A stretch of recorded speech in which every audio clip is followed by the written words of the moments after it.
সিরাজগঞ্জ জেলায় গরু পালন করছে হাজারো খামারি, তবে তাদের অনেকের এবার মাথায় হাত, কারণ সক্রিয় হয়ে উঠেছে গরু চোর চক্র। একের পর এক চুরি হচ্ছে গরু, এ আতঙ্কে নির্ঘুম রাত কাটাচ্ছেন খামারিরা।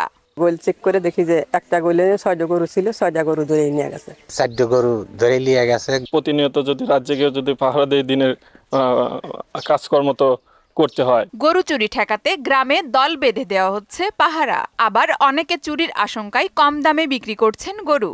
জায়গা জায়গা চিঠি লিখে দিছে যে গরু চুরি হবে এই গ্রাম থেকে, সেই জন্য আমরা পাহারা দিচ্ছি। আমরা মনে হয় গরু চুরি হয়, প্রতি রাত্রেই গরু চুরি হয়। স্থানীয় জনপ্রতিনিধিরা বলছেন, গরু চুরি ঠেকাতে প্রশাসনের পাশাপাশি ইউপি সদস্যরা বিভিন্ন গ্রামের মুরব্বীদের নিয়ে গ্রাম পাহারায় কমিটি গঠন করেছেন।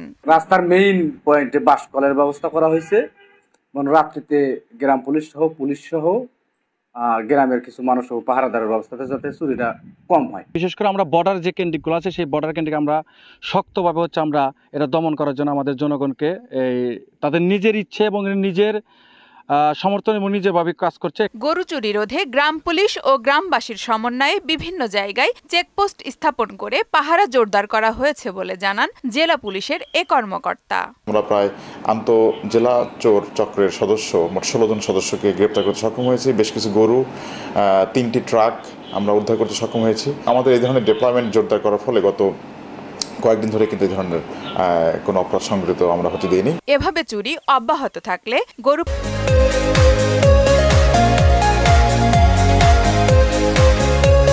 পালন থেকে অনেকেই মুখ ফিরিয়ে নেবে বলে মনে করেন স্থানীয়রা। আফরিন পপি, মোহনা সংবাদ।